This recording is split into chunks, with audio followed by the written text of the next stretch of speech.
大家早上好，今天是2023年的5月3号哈，有2条关于项目方的更新。第一条就是在苹果的系统，苹果手机上面哈 OS 的 Store 里头就可以看到这个Pi 我们挖矿的这个 App 的 1.35 版本，大家可以去更新了。我自己更新的原因就是这次更新呢，就会把更新的一些机型就可以没有 bug 了。之前像这个黑客松的一个视频，你点进去你就无法出现，他就说这个 UR 是错误的，所以它是针对更新的一机型。当然，如果你现在觉得使用这个挖矿软件没有任何问题的话，你可以选择不更新。但是如果你是苹果13、14之后的新的机型的话，我建议你还是更新，因为这个是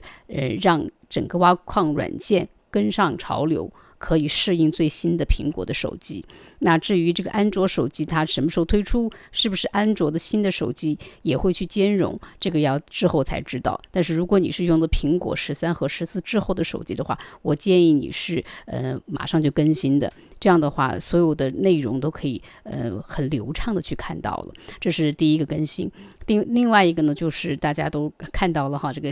信息出来过后满天都在飞哈，就是5月4号的时候，这个斯哥我们的尼古拉斯博士和我们的法学博士又会在斯坦福进行一场招聘会。那么这个招聘会呢，是针对斯坦福本校的学生的，它其实是分为2个部分。第一个部分呢，它是会跟大家讲什么是 Pi Network， 同时呢会给这些在校的学生 offer， 给他们提供2个怎么说呢？我也不晓得用中文怎么来翻译，因为我看的是英文版。2个提供服务吧。第一个就是类似于孵化器，叫 PiCubator， 就是你在学校的时候，我也可以告诉你如何运用派的这么大的一个平台去搭建你自己的生态。另外一个是 mentorship， 就是一个导师制，就是如果你愿意的话，你愿意在我们这个平台做一些事情的话，那么我们会有专人去帮助你如何去把你的聪明才智，既然他们都是斯坦福大学的学生，特别是计算机系的，对吧？把你的想法融入到这个公链上面来，所以提供这2项服务。同时呢，他也在招聘一些职位哈，我们看看是哪些职位。他说的有engineer，就是工程师，软件工程师，然后 community 就是社区的，再来就是 business development， 就是有关商科的同学也可以去申请这些职位。所以这已经是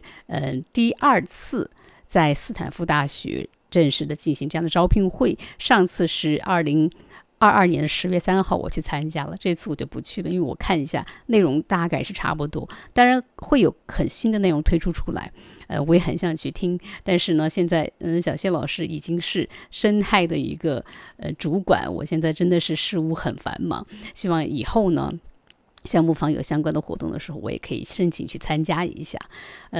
差不多我个人看到这则消息呢，我还是蛮开心的，因为大家都知道在硅谷现在是大的裁员，对吧？很多公司不仅是 Google， 不仅是 Facebook， 不仅是那些我们看到的那些独角兽公司，他们都在进行大部分的裁员，而我们项目方是一直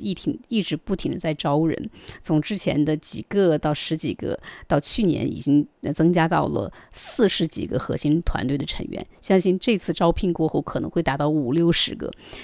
要知道哈，在硅谷这个地方要招到50-60个顶尖的人才，那是非常非常不容易的。希望项目方在这次招聘也可以收获到很棒的人才，能够推动我们整个项目的前进。